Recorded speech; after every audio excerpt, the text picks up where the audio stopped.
అంటే ఎందుకని కేసీఆర్ గారు ఈ మున్సిపాలిటీలో ఏర్పరిచారు, ఆయన మార్క్ ఉండకూడదనా, లేదంటే ఇది నిజంగానే వీళ్ళు చెప్తున్న పరిధిలో పెద్ద స్థాయిలో తీసుకురావడానికి బీఆర్ఎస్ పార్టీ పరిస్థితి ఏంటి, కేసీఆర్ మార్క్ అంతా తొలగించడానికి? అట్లా ఈ లోకల్ ఎలక్షన్స్ చూసినా సరే ఎట్లా ఉంది, బీఆర్ఎస్ పార్టీ నుంచి ఎక్కువ వలసలు వెళ్ళిపోతున్నారు ఫలితాల వల్ల అంటున్నారు. మీ సిచ్యువేషన్ ఏంటి ఇక్కడ? వలస కార్యక్రమం అనేది ఏం లేదండి. వీరు చెప్పుకుంటున్నదే, కాంగ్రెస్ ప్రభుత్వం వారు చెప్పుకుంటున్నదే. రాష్ట్రం ఆయన పోరాటం చేసి ఆయన ప్రాణాలను పణంగా పెట్టేసి రాష్ట్రాన్ని సాధించారు. ఆయన ఆవారున్న పరిస్థితులు ఏంటి, తర్వాత 10 సంవత్సరాల కేసీఆర్ గారి పాలనలో ఎంత మార్పు వచ్చింది అనేది మనం చెప్పనవసరం లేదు. నిన్న సమ్మిట్ లో పాత ఆర్బీఐ గవర్నర్ గారు దువ్వూరి సుబ్బారావు గారు ఆయనే చెప్పారు ఎంత అభివృద్ధి చెందింది ఐటీ పరంగా కానీ మౌలిక సదుపాయాల విషయంలో కానీ, ఇవన్నీ ఆయన చెప్పారు. మొత్తం గౌరవ రాష్ట్ర ముఖ్యమంత్రి గారి సమక్షంలో చెప్పారు మొత్తం అంతా.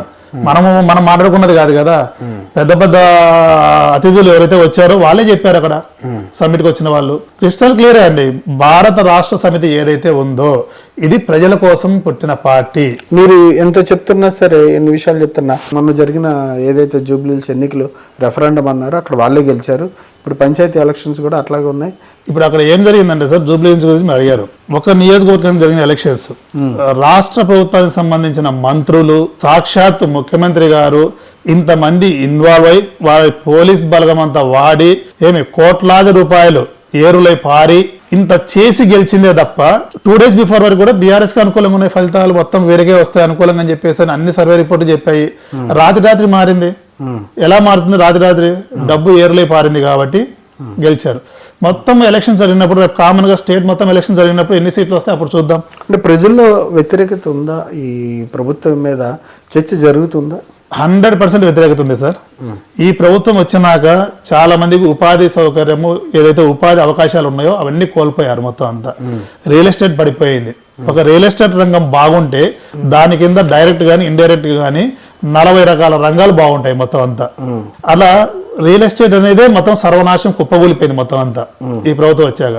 అది నేను చెప్పడం అనేది కాదు, మీరు బయట ఎవరిని చెప్తారు మొత్తం అంతా కంప్లీట్ గా. ఇప్పుడు కొంచెం పుంజుకుంటుంది అంటున్నారు, ఏం లేదా రియల్ ఎస్టేట్? అటువంటిది ఏమీ లేదు సార్, ఎటువంటిది కనపడతలేదు. ప్రభుత్వ కార్యక్రమాలు బట్టేసి ప్రభుత్వం తీసుకున్న డెసిషన్స్ ని బట్టే ఉంటాయి సార్ ఎప్పుడైనా సరే.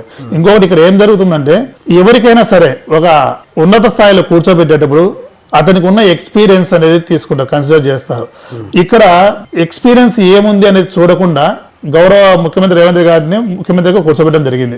అదే ఆయన ఒకసారి మినిస్టర్ గా చేసినా ఏదైనా చేస్తే సాధక బాధలు ఏంటి, ఇన్కమ్ ఎలా జనరేట్ చేయాలి, ఎక్స్పెండిచర్ ఎలా ఖర్చులు పెట్టాలి, ఇవన్నీ అర్థమవుతాయి. ఏది లేకుండా కొంతమంది పై డిపెండ్ అయ్యేసి పాలన నడుస్తుంది తప్ప అక్కడ ఆయనకు అవగాహన ఉండి కాదు అక్కడ.